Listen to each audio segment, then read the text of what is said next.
Right, recording is running. Evening, Evan. Evening, Evan. Evening. Good night, Evan. We're finished. We're going now. I don't know. One of these days we'll be at the clock in early. Right, Keith, over to you. Right, okie dokie. Right, well, tonight's talk is, as the title suggests, HF in an urban environment. And I think you'll all agree that, unfortunately, if we do live in urban environments, we're not blessed, so to speak, with being able to put fantastic antennas up. Me, certainly, as you'll see later, my garden is more of a postage stamp than a garden. And I'm no expert in any way, shape or form in anything to do with amateur radio. And this is really how I approached it. I first got my foundation license in 2005 and spent the first few years, as quite a lot do, on using just 2 meters and 70 cms. But I always wanted to get into HF, but I didn't really know too much about it and how to go about it. I joined the club in 2018 and passed my intermediate license, which spurred me on to buy my first HF set, which was the Yaesu FT450D. Probably the entry level, if you like, of Yaesu. Then it came to antennas, and I talked to a few people. And because I've got a small garden, as you'll see, I didn't know really what to do. So I bought myself a long wire, as most people tend to do, with a blooming great unnon on the end of it, stuck it on the side of the house, took it down to the bottom of my postage stamp garden, zigzagged it back to my shed, zigzagged it back to my house, back to the shed again, and then back to the back wall. The wife thought it looked absolutely ridiculous. It went all over the place. It worked to a degree. I made my first ever contact on it. I think it was probably Germany on 20 meters or something. Made a few more into Europe, but I was never satisfied with it. And I thought I need to get something better. But I thought, what can I fit in? So then I went down the route of a multi-band vertical. I'm just going to show you, if I start to share.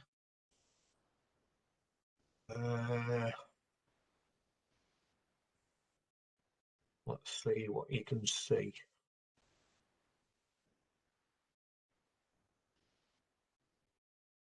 Can you see my desktop? Yep, looks good. Right, okay. Let's have a look. Yeah, what I did was I went down the route of a multi-band vertical, which looked like this. Can you all see that? Yep. Yeah, I can, Keith. Now that is it's supposed to do 80 to 6 meters, that long one. You can see the collinear in the background on the chimney for 77 and 2 meters and 6. This thing is a GPA 250 or 2500. No radials, just a bloody great bulbous matching unit on the bottom. Now that works slightly better than the long wire, but unfortunately it was very, very noisy, especially on 40, very much on 80. And as you progressively went through the bands, it slightly came down a bit. So I wasn't happy with it at all. I could only get into Europe. I wasn't working what I could do. And then I got into FT8. And it worked quite well on that. I made some good contacts on FT8. But my interest was really single sideband. And I didn't find it conducive for making very good contacts. So I had a rethink. And what I came up with, I went to Lanco and spoke to them. And I came up with this little beastie here.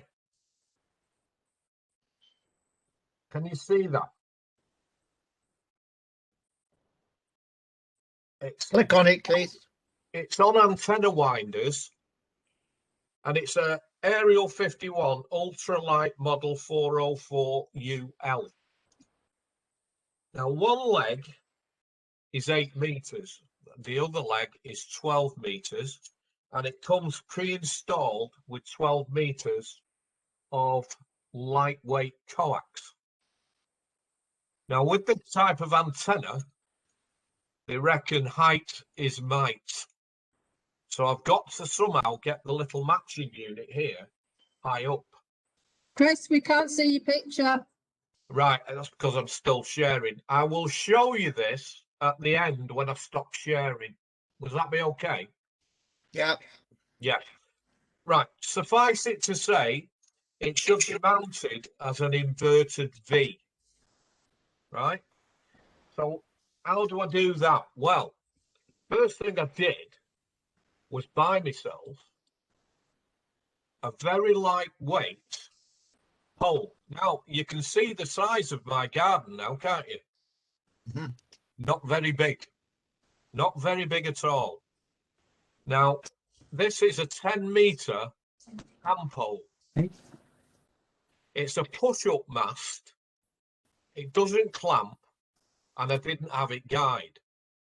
So the big problem was anything over 10, 15 mile an hour winds, I was back in the garden taking it down.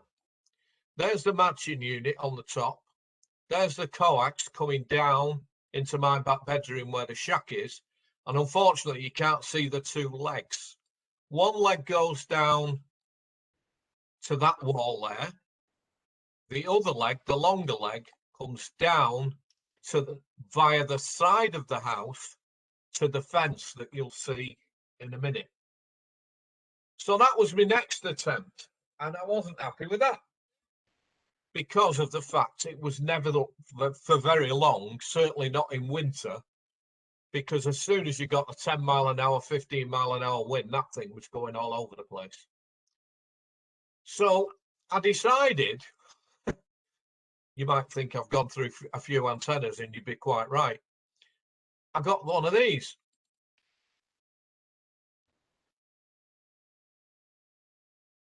Can you see that? Yep. Yep. Now that is a process cell 4-band trapped dipole. And it works on 40, 20, 15 and 10.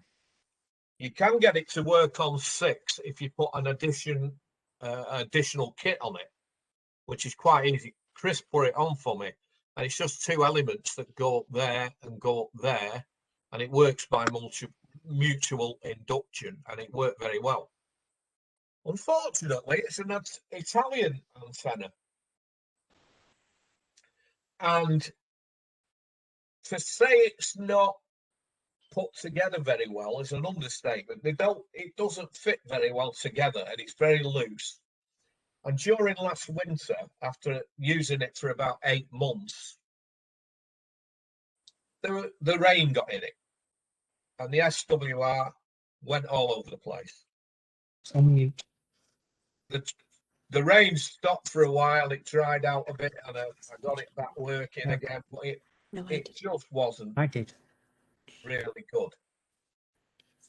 Unfortunately, I realised I'd made a mistake, so I got it took down by Chris again, came and took it down for me.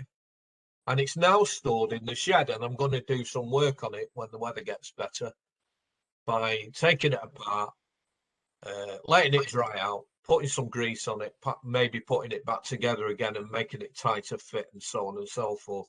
But I feel that these sort of antennas made of aluminium, like this one, with it being made in Italy, it's made for an Italian environment. Unfortunately, we don't have that here, do we? We have quite a lot of rain and cold weather, and I really wasn't happy with it after 8 months. So what can I do? I then decided I'd go back to the Aerial 51, which is the inverted V wire, but I wanted something better to mount it on, because it was like this business of going out every 5 minutes and taking it down when the weather was bad didn't allow me to work HF when the weather was bad. So what do I do? Well, Chris bought himself a Moonraker TMF2 40-foot fiberglass pole. And I went round to Chris's to have a look at it, and I was very, very impressed. Much heavier duty, and it also clamps on all the sections. And I'll show you the picture of that in situ. There it is. Now that's not quite up to its 40-foot height. Now you see here, here, here, and here. Those are clamps. And when you put one section up, you clamp it. Second section, clamp it. And it doesn't slip, unlike the push-up one without the clamps. So I put the Aerial 51 on top of that. This lightweight one that I'm talking to you about. And it worked brilliantly, because I got that bit of extra height. And the first contact I made when I put it back up again, oh, not the first, but maybe the first, the second, the third or something, was Bonaire in the Caribbean on single sideband. I thought, well, it's working. Not wrong with that.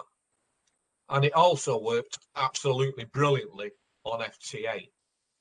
But I was getting very bored with FT8. I wanted to do more single sideband. Now, I always swore that I would never, even when I got my full license back in November, go down the line of a linear amplifier. But it's sod's law, isn't it? I did. I bought one. Not a very big one. It does 300 watt continuous, 350 watt PEP, something like that. But that made this Aerial 51, I wouldn't say redundant, but I certainly couldn't put that power through it, because its maximum power is 200 watts. It's basically, that antenna is meant for portable operation. It's so small when it's wound up that you can put it in your pocket. And if you've got a lightweight pole and a stand to put under the back wheel of your car, push up the pole, put this antenna up, bring the two elements down, you've got an antenna for portable operation very, very quickly. And the bands it works are as follows: 40, 20, 15, 10, 6. With a tuner, you can do 30, which doesn't really interest me because I'm not doing FT8 and data. 17 and 12 with a tuner, with an external tuner. So it's quite a good antenna and quite a good range. It doesn't do 80, but that's another band I'm not that interested in. I don't do contesting. I'm more into DXing. So I wanted to see if I could get something like this lightweight antenna that would perhaps do a little bit more power.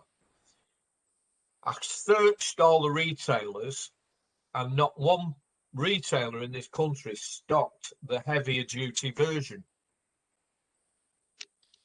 The heavier duty version handles 600 watts, and it's got a slightly bigger matching unit, although it's not that heavy, and it doesn't come pre-installed with coax. You have to put your own coax feed in. It has a PL259 on it, so it's quite easy. And with this heavier pole, I can use the heavier coax because this particular pole will handle a 6 kilo load. So you could, in fact, put a small Yagi on top of it, or maybe a small beam. I don't know. So it worked very well, but I wanted this heavy duty version. So I went onto the site of Spiderbeam in Germany and found they did a heavier version of it, an 807L. So this particular one goes 80 meters because on the shorter leg it comes with an extension wire and an RMU, which is like a little long piece like that clips on the other one, and then you put the extension wire, but it makes the whole antenna over 104 foot long. Absolutely no good for me whatsoever. And the fact that I had to give up 80 meters, I wasn't too bothered about because it's not a band I use that often anyway. So I use it half size without that extension wire. So it's virtually the same size as the lightweight one, an 8 meter leg and a 12 meter leg. So overall length, 20 meters. I couldn't fit 20 meters as a flat top dipole, but I can fit it as an inverted V. So what I did then, I'll show you on the next picture. That's another view of it. And as you can see, I've got houses to the back of me, houses to the left of me, houses to the right of me, and houses to the front of me. So I'm surrounded by houses. This particular antenna sticks out like a sore thumb, this pole, when the sky's blue like that. When it's grey like this, I'm looking out the window now, and it does blend in rather well. Close neighbours have said, doesn't make any difference to me, mate. Looks okay to me, that. It looks better than that other V thing you had on the tip on the roof. So I don't really get any complaints. I've guided it as well from this point. I've put steel guys, one to the back of the house there, and another guy down to the shed there, and tighten those guys up. And I didn't take it down last night when the wind was up to between 17 and 30 mile an hour gusts, and it never moved. And that's been in that position now for about 3 weeks without moving. So it works well. And this is now with the heavier duty one. The heavier duty one works half size without that 80 meter element on 40, 20, 15, 10, and 6. Now the other bands I can tune, although a bit of a compromise with an external tuner, 17, 12. I can even tune 60. And would you believe I can tune 80 to a degree without that extra wire? And I've actually made 4 contacts on 80 meters using it that way. The other night, using this particular configuration, on 20 meters at 11:30 in the evening, I worked Argentina, single sideband, signal report, 5 and 7. So it works, and it works very well. Not as well as a beam, not as well as a Yagi, but in the compromised space that I've got, I'm quite happy with it. There is another view of it.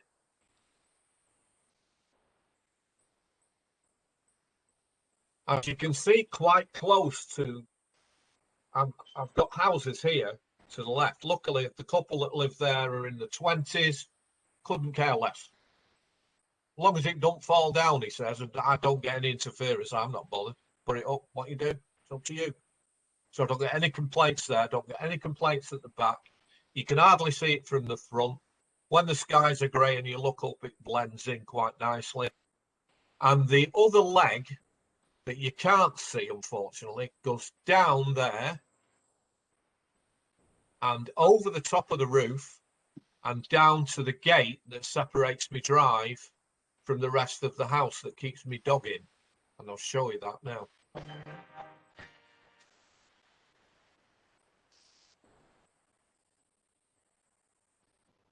Oh, that's another view of it, sorry. That's the one I'm looking for. There. That's the side of my house.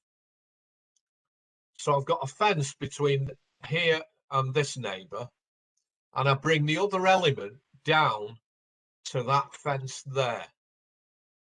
The actual radiating element stops about there. So it's way out of reach, and it's got paracord attached to it to bring it down and tighten it up. And that's the way it's configured. Right, I'll stop sharing for a minute just to show you something else. When I can work out how you do it.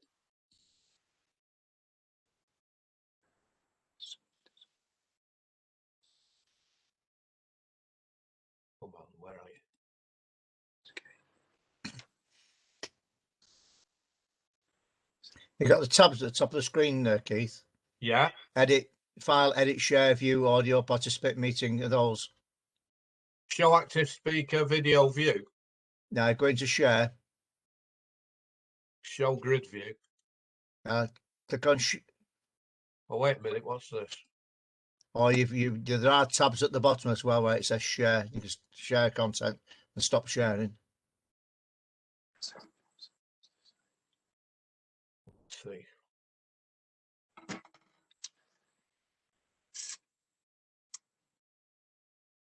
Ah, what's this? Share. Ah, there it is. Stop sharing. That's the one. Ah, right, I'm back. You see me? Yeah. Right. Yeah. Right, the lightweight antenna that I was talking about, the first Aerial 51 that I used, is that. Now, as you can see, when it's on antenna winders like that, and if you buy one of these, I would suggest you purchase some, because the wires, when you unravel them, do tend to tangle. So I walk away with it with the antenna winder, you know, from the pole to the 2 points. Makes it far easier. Now that, if you've got a coat on to go SOTA, that would go in your pocket. And all you'd need in the back of your car is a stand and a pole, and you'd be straight away. Yeah, somebody else is showing the antenna winder there. Who's that? I can't see who it is. Yeah, that's the sort of thing. Yeah, absolutely brilliant. Yeah. I get these from SOTA Beam, these antenna winders, and they're only about £2 or £3 a piece, and they work absolutely superbly. That's another type of antenna winder. You could actually make them if you've a mind to, quite easily, and it saves a lot of trouble with these wire antennas when you're winding them up. That's for sure. Now, what I do with the pole that I've shown you, when the weather's really bad and I have to take it down a bit, I take it down about 18 foot, and I wind the 2 wires onto these antenna winders, and then I just bring them down the pole and put a bungee cord around them and leave the coax feed to the pole.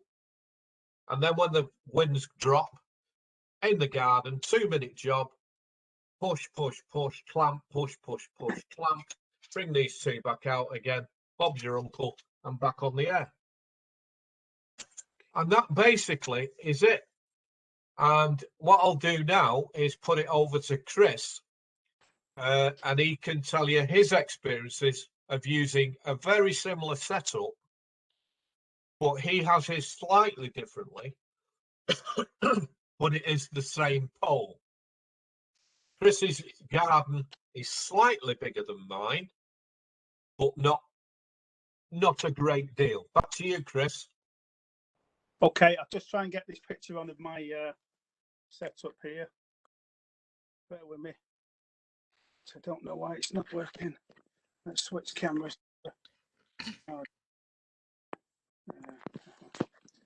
going to put this camera on here like this. I hope you can see my setup from there. Let's have a look. I did want to use the back camera, but let's put this on here. Can you see everything there? It's just about okay. Now Keith has dwelled on antennas, so I won't go too much into the antennas I've used or the problems I've had, because we've suffered the same pitfalls and we've probably had the same triumphs along the last year or so. I'll just give a quick history for the people who don't know me, who've joined us from other clubs. My name's Chris. I passed my foundation and my intermediate last year.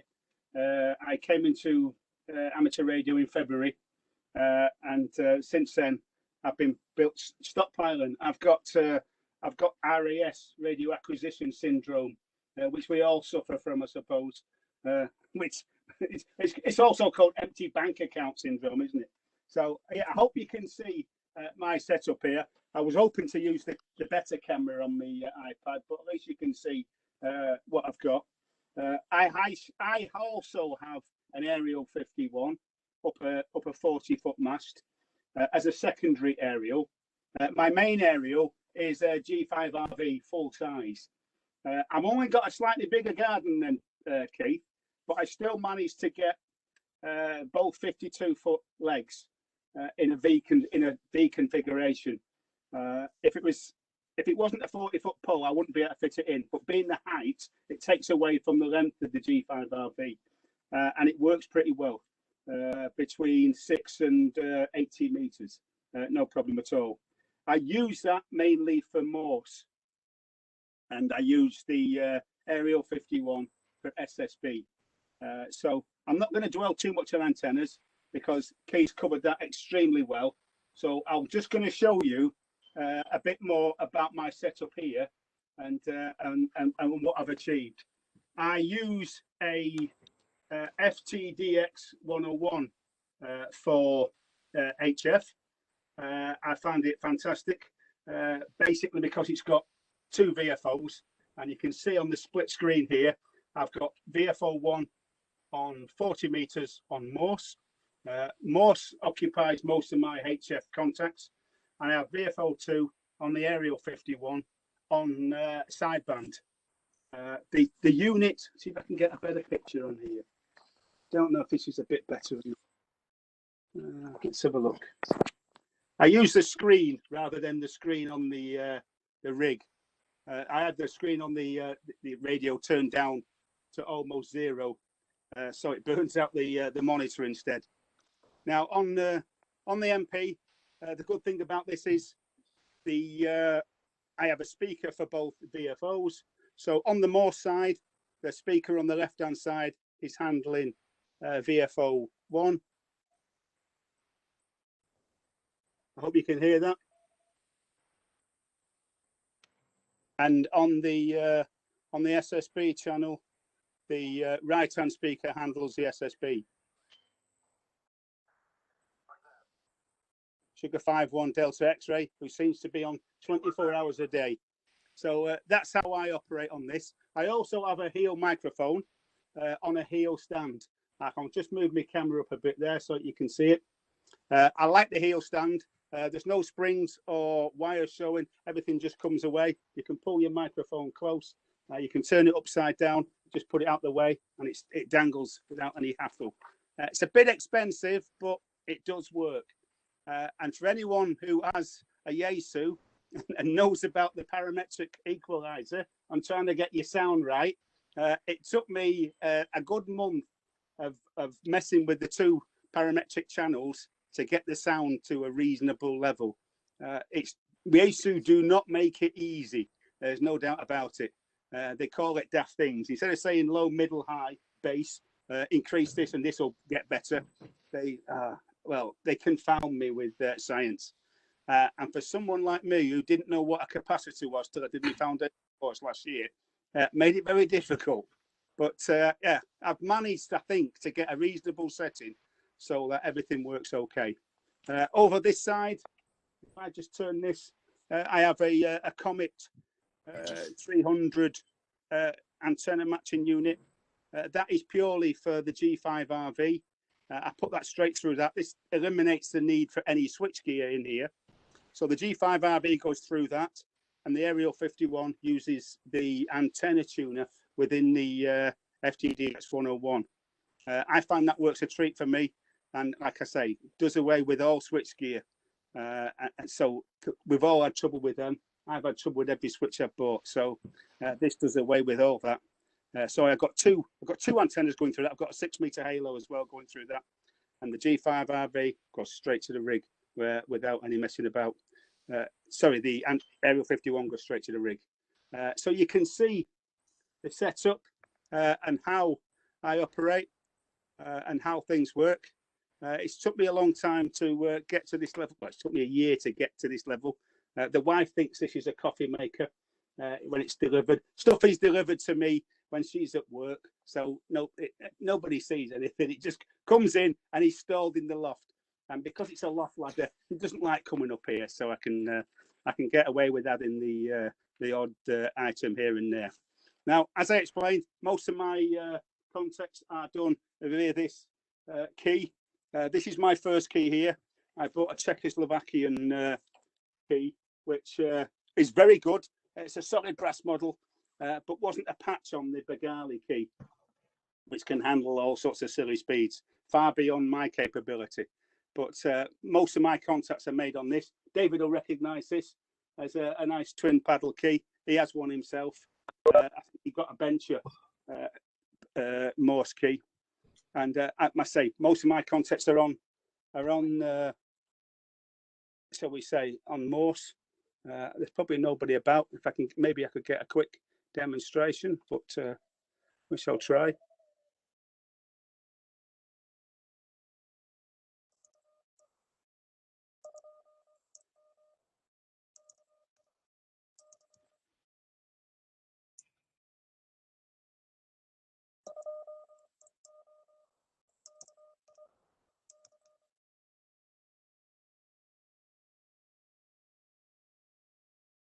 No, nobody wants to play ball, but it was worth a try. It's 40 meters. He's just coming to life at this time of night, as you can see. So yeah, you can see most of my attention is focused on 40 meters, and this screen here handles the USB, the upper sideband. But yeah, it's all good fun. I enjoy this rig immensely. Everything can be done by sitting back in your chair. Everything's mouse controlled. If you want to change the screen, it's all done on the mouse. Change your antennas, attenuator, intercept point, your roofing filters, everything. If you want to go to a certain frequency, click on it on the screen. You don't have to touch anything at all on the rig. Everything can be done just using the mouse. So that's my setup at the moment. I'm not going to go into too much detail. Kay's covering all the detail, which is great. We've both, like I say, we've both got Aerial 51s, find them great. We've both got the same pole, and now we've both got a similar mic. So yeah, we've put some money into the hobby, and we both spend a lot of time on HF. Keith mainly on single sideband, and myself mainly on Morse. When it's at weekend, there's competitions on. I usually on 30 meters or 15 meters or 17, where there's no competitions present, and enjoy contacting people there. But yeah, I've worked probably not as many as Keith, but I've probably got halfway around the world, and we are compromised in this country, no doubt about it. When you see other people's antennas, and you realise that you're just trying to make it work on a piece of wire, then we don't do too bad at all. And you speak to people in Italy. This fellow on here now on 14240 Sugar 51 Delta X-ray is putting out a kilowatt, and I will contact. And if I could contact him on 50 watts, he'll give me a 5 and 9. So we don't do too bad in this country, considering all the problems we got to overcome. And we just have a bit of wire hanging out of our back window. We don't do bad. I like Keith. When Keith bought the Prosotel V dipole, I had at the time a Diamond CP5 multi-channel antenna, and but it was noisy. It worked, between 10 and 40, but being a vertical, it was noisy. And the G5 knocks it into a cocked tap. And certainly price-wise, you can put up a G5 for 40 quid, whereas the Diamond was about 350 and increase in noise, but at a smaller footprint. I have managed to get that full-size G5 Arv in. It dangles a bit over the end by about 2 feet, and it comes between the house and comes to the front of the garage. But it's only a thin piece of wire and doesn't get any problems and doesn't cause any problems with the neighbours. So it's one way to overcome the problems that we do suffer. And I live on a busy, unlike Keith, I live on a main road, and I've got constant traffic problems. And there is a factory in front of me, but with the mast at 40 feet, it just about is in line with the roof of that factory. So, but hopefully the takeoff should take it over the top of that. And facing the front ways there, I'm facing west. So I'm facing straight towards Manchester city centre, albeit 7 or 8 miles away. But yeah, I've enjoyed the hobby so far. Still learning, no doubt about it. Still throwing money at it, no doubt about it. But yeah, it's still capturing my attention, and especially Morse. I've reached a standard in Morse now where I don't use any form at all of decoding. Everything's done by me. All I need is a pen and a piece of paper, and I can work at between 25 and 30 words per minute most of the time without any hassle. So that's where I'm at. I hope you've enjoyed this visit to my shack. This is a part of the world you've never seen. And there's a little pic. This fella up here. No, it's Keith. He's still here. He's not left from last week. So thank you, everybody, and I'll put you back to Keith. Thank you very much. Thanks, Chris. Thanks very much indeed. Yeah. So just before we finish, I won't show you a picture of it, but if you want to see my shack setup, just look at my QRZ page and you'll see it. The rig I use, unlike Chris, I'm more of an Icon fan. I'm not decrying Yaesu by any way, shape or form. I just personally prefer Icon. I've got the Icon IC7610, which I find superb. I did have the 7300 prior to that, which was also a fantastic radio. The 7610 has a few more features, dual VFOs, slightly better filtering, and works absolutely brilliantly for me.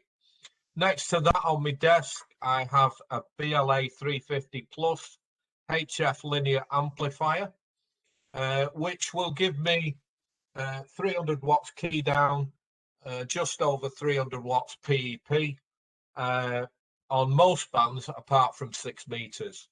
Next to that, I have an MFJ Versa tuner, roller inductor tuner, because it's critical with a linear amplifier, solid state linear amplifier, to get the lowest SWI you can. Prior to getting the Versa tuner, which will handle 1500 watts, by the way, which I don't put anywhere near 1500 watts, but I was advised to get the most beefiest tuner I could to use with a linear. And I found that since I swapped over from a 300 watt tuner to a 1500 watt tuner, I get no trip outs on the amplifier at all. And to date, with the antenna configuration that I've shown you and this particular setup, I've worked this year, the States a good 8 to 10 times, Canada 3 or 4 times, Qatar in the Middle East, United Arab Emirates, Kuwait, Bonaire in the Caribbean, Brazil, and the other night I worked Argentina. This is all on single sideband.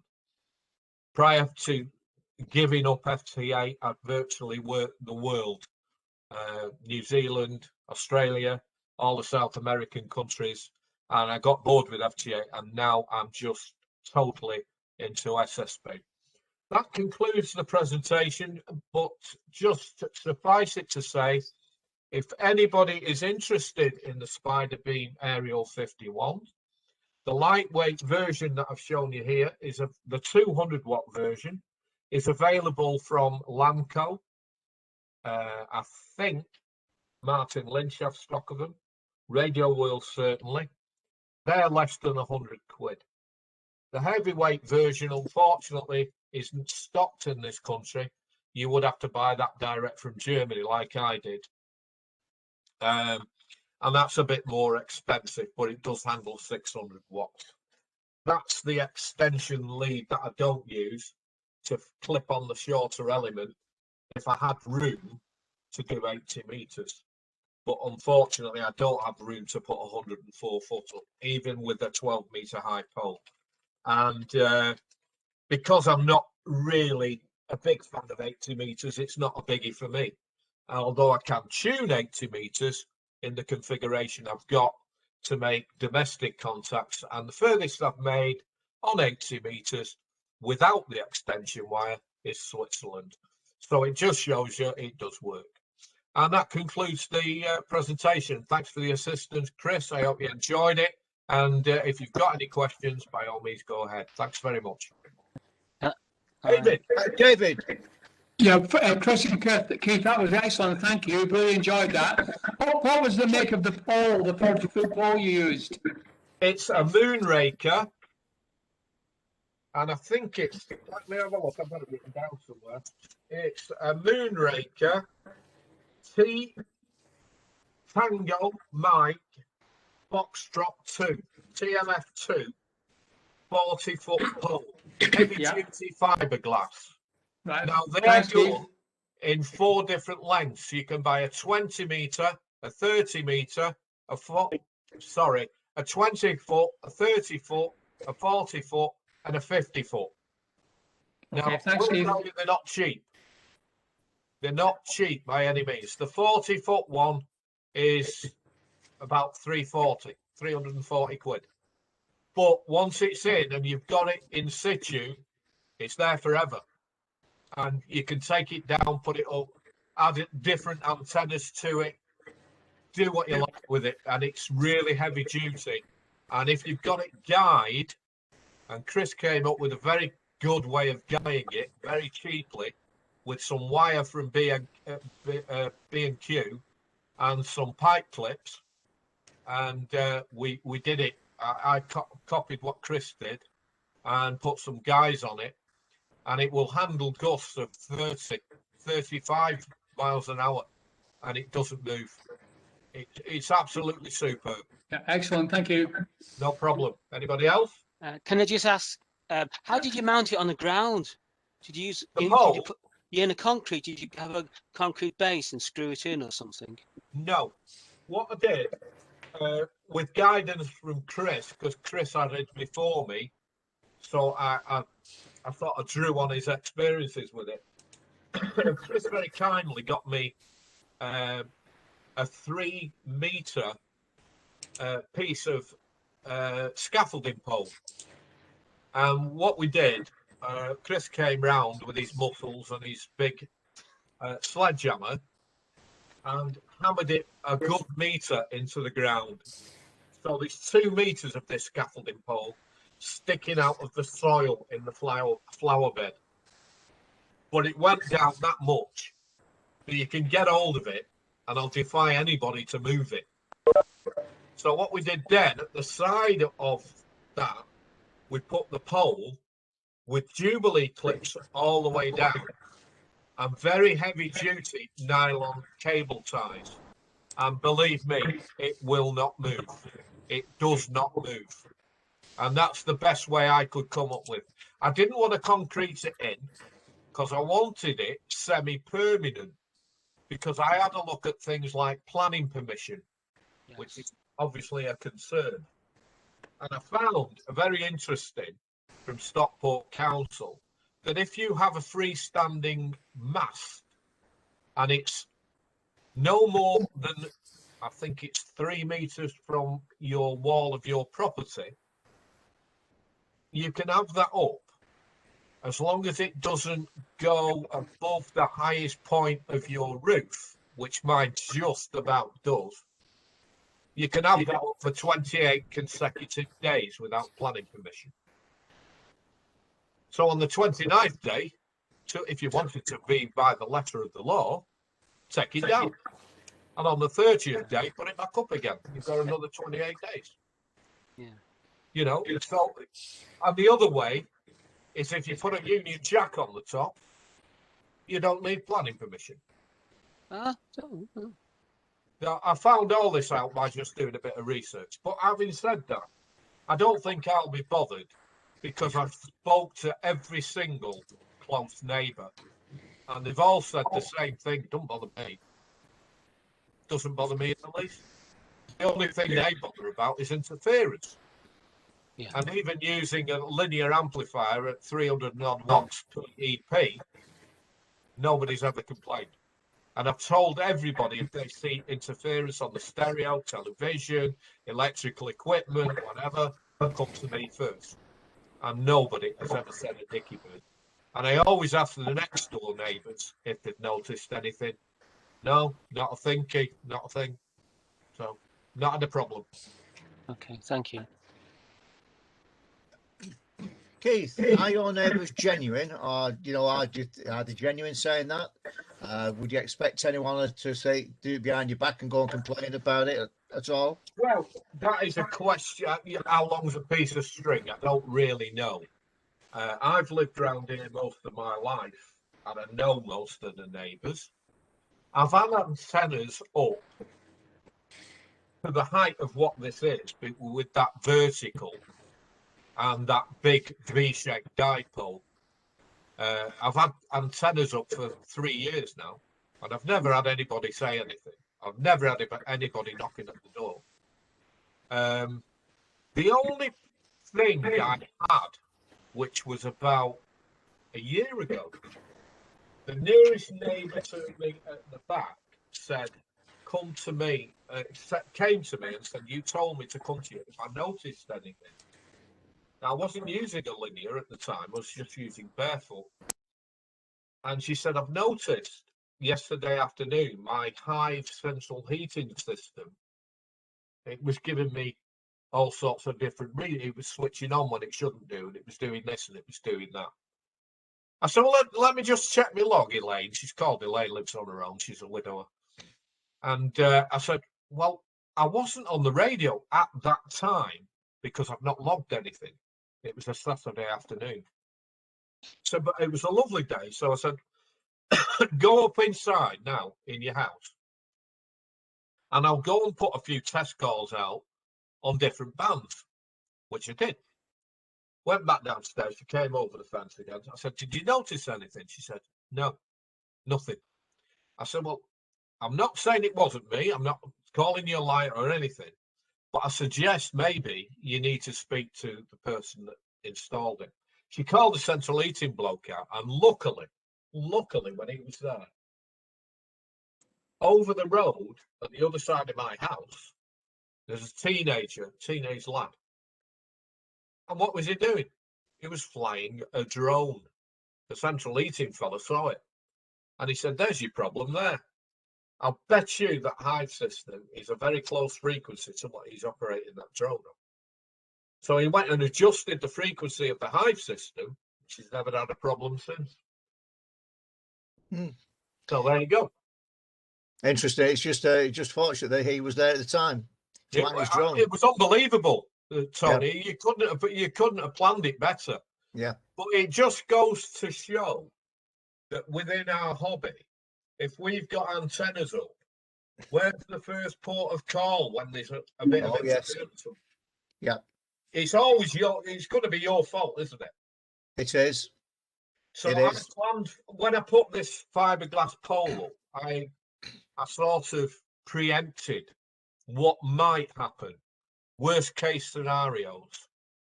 And I thought, well, if somebody does complain without telling me, and I get somebody round, which would probably take forever with the way things are at the moment in the council, they're not going to come out tomorrow.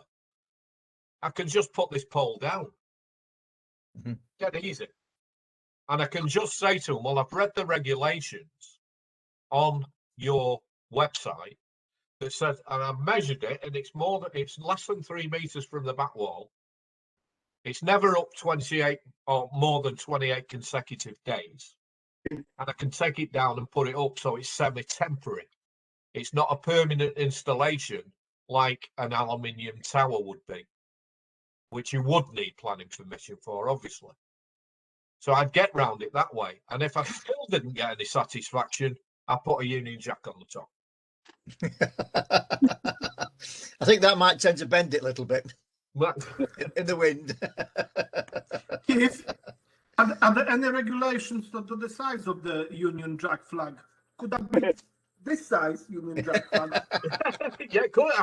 I don't know really. Well- You might be right. I don't know. Yeah, postage stamp on it. Postage stamp on it, Keith. Yeah, you could do. But I think I'm quite fortunate in a way that I seem to have quite good neighbours. Seem to have. You know, I mean, Tony said, will they go behind your back? I don't know the answer to that. I don't know. I've never had a problem so far.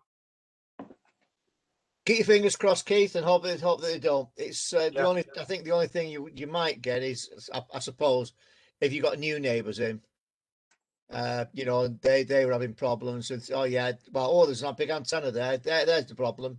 Yeah, Like, well, like they always do. I got some new neighbours in. The old fella next door to me died, and a young couple bought the house. The first thing I did when we introduced ourselves, as new neighbours do, I explained what I did. And I took him into my garden and showed him the antennas.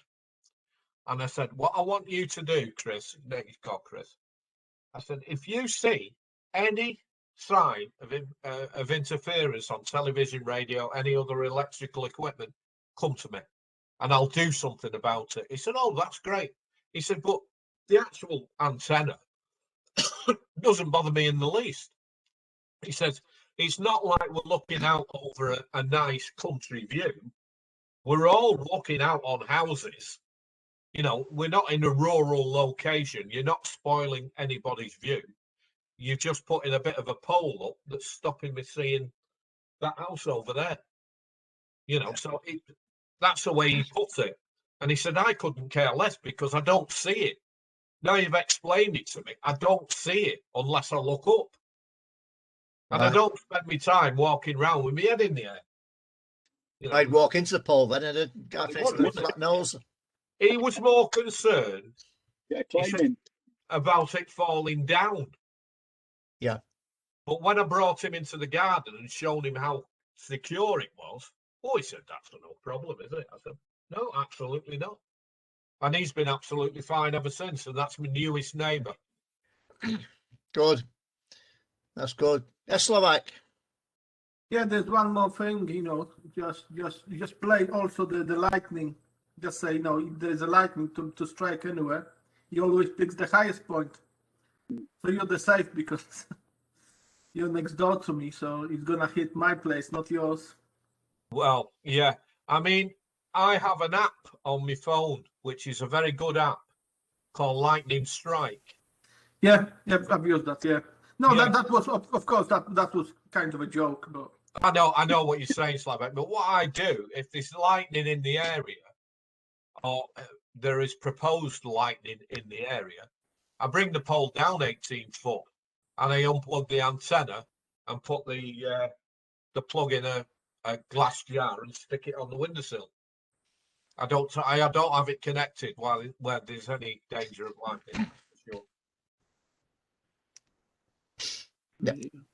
Anybody else? Yeah. Evan? Go on, Evan. I was going to ask, I mean, I guess the main problem you have these days with neighbours potentially isn't so much TV, because I think most people go through cable or satellite. You know, they're not using those terrestrial aerials on the roof. But I noticed your antennas are sort of on a right angle to Winter Hill, I guess, where they're pointing. So you're probably all right anyway. I think the problem that certainly high power people would have is knocking off Wi-Fi routers. I know I've done that to my own a few times, particularly on sort of 80 and 40, it doesn't tend to like it that much. And if you're calling CQ over and over and over again, you know, it tends to cut it off, and you get a message on the screen saying it's been, you know, please reconnect. And but I know Nigel's got a fancy sort of router which is properly sort of screened, and because the cheap ones that Vodafone or whatever give you aren't that good. But if they have that trouble, yeah, there are ways around it. It's not the end of the world, definitely. No. I mean, the one thing I did notice when I started using a linear amplifier was the wife said to me, there was a sound and it was a muffled crackling, a bit voicey coming out of the left-hand speaker of the stereo system downstairs. Now that speaker is directly below where, but it didn't come out of the other speaker. It was just one. So I nipped downstairs, slipped a ferrite bead on the speaker lead near to the amplifier of the stereo system. Nothing now, not even on 300 watts. I think most equipment is pretty well screened for RF because of these things, you know. And you shouldn't really have much problem, I think, if you do it okay. Just a question, if anyone can answer. I mean, what sort of people have done with grounding if they've had an issue with grounding? Particularly, I see you're in your loft there, Chris. I mean, is there a sort of an issue with RF getting in the shack, and what do you do about it? I don't think I've got an issue. I have got some ferrite beads in place, and I've got a great thick speaker wire going straight down the side of the wall into the back garden, and a copper rod in the grounder meter, which I salt every to make a good contact. So I've done that little bit, but I don't think I've got any problems. It's very hard to tell, isn't it? But I have done my best to ground everything. It's all daisy chained and it's all ground. It goes down that great speaker into the back garden. I personally haven't got anything grounded. Just on the issue of grounding, as you know, and it was all taught in the foundation and in the intermediate and the full, be very, very careful of RF grounding because of the wiring system that you have in the property. You could finish up being an earth for a row of houses if the neutral breaks. It's quite complex regarding it, the TNC and TCNS and whatever it is. It's quite complex. But the other thing is that do not daisy chain. Do not daisy chain. Your earth should come from each individual piece of item and go straight down to the earth rod if you're going to ground. Because otherwise, if you daisy chain, well, if you daisy chain, you can actually pass the interference across from one to another. One to the other, yeah. Yeah, you pass it across each one. As regards the other one, interference as regards telephone, Nigel M0VNL, his shack is in the front little bedroom. It is like it's supposed to be a bedroom. It's his office now. Problems with the telephone line coming in, and the radio used to blitz out the internet, and I mean blitz it, just knock it out completely. And what we did was we did some research on this, and we put the latest type of open reach socketing, which was filtered, and also changed the link wire between that box, the incoming box, and the router to a screened cable. It stopped some of it, but it didn't stop all of it. And what we did then, a bit more research, and found out that basically the filtering within the router was a bit naff. So the research came up with this one, the XL. I don't know if you can see that or not. You see, it's this one. It came out in 2016, believe it or not. It's the VMG8924B10A. We put that in. It's the XL one. We put that in, cured everything. And also, because what we'd done, we actually increased the speed coming in by nearly 10%. That's how good it. That's, you know, the difference it made. I've done the same here. I did the same here as well, although I had no interference as regards knocking out the internet, but I changed it just as a matter of course. And lo and behold, mine went up by about 8% speed-wise, download speed. It was surprising what it did. Now I'm on fibre. Well, when I say fibre, part fibre, part wire. As you know, it's fibre to the box, as they call it, or fibre to the cabinet, and then it's copper wire coming in then. But it does actually make a big difference. If you do have problems with knocking your internet out, you know, with your radio, then look into that. The latest BT boxes have got all the relevant filtering that's required, and it does make one heck of a difference. One heck of a difference it does. So I don't know if anyone else has any problems like that, start knocking out your internet with your radio. Well, that's the thing to look at. But even irrespective of that, as your internet wise, if you've got an old box and you've got the old RJ plug in it, and then into your router, change the box, change the cable, and you'll find out your speed will actually be more stable, and it'll increase slightly. And we found that out just by doing research and by not the internet being knocked out. In fact, when I spoke to Talk, who I'm with, the guy said, blimey, said, even I didn't know that. He said, you know more than me. So I thought, well, yeah, we'll charge you for the knowledge. Yeah. Yeah. Any more questions for Keith or Chris? No. Thank you very much indeed, Keith, and thank you very much indeed, Chris. Very informative, very nice. Also, I want to know, Chris, what software are you using for your Asus on the big screen? Well, I don't have any software. Just plug straight into the rig. It's plugged straight into the radio. Yeah. That's the it just all it does is emulate the screen on the radio.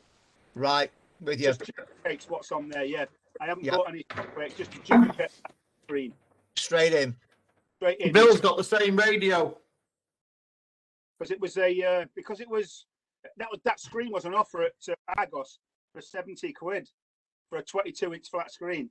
So it works a treat. Right. Worthwhile then. Yeah, it is good. It's good, especially for me who wears just reading glasses. I can sit back and see it without too much hassle, and it saves burning out the screen on the rig, doesn't it?